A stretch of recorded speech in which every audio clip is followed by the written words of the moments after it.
Yo guys, kumusta kayo? Ako nga pala si Michael at kung mahilig ka sa photography o drones, nasa tamang video ka kasi pareho tayo. Kung napapansin nyo, wala akong kasamang cameraman ngayon dahil ang kasama ko sa biyahe ay ang aking DJI Neo drone, ang personal kong cameraman. Galing ako ngayon sa Palsong Bula papunta ng Naga City. Sa halip na dumaan sa karaniwang rota, pinili kong dumaan dito sa Minalabak Road para maiba naman makapag-road trip at mas ma-enjoy ang biyahe.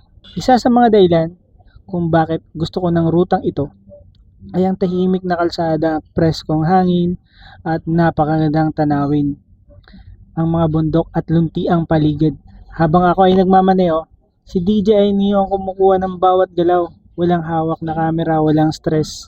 Parang may sariling videographer habang nagra-rides. Ito ang klase ng road trip na hindi minamadali. Hindi lang destinasyon ang malaga, kundi ang bawat sandali sa daan. Kung gusto niya ng simpleng adventure, minsan sapat na ang isang motorsiklo, isang magandang ruta, at isang camera na handang sumabay, sumunod, at mauna para kuhanan ka ng video. Maraming salamat sa panonood. Kung nagustuhan niyo ang ganitong klaseng road trip vlog, like and share at subscribe lang po. Hanggang sa susunod na biyahe, ingat sa daan at enjoy sa bawat rides. Thank you so much.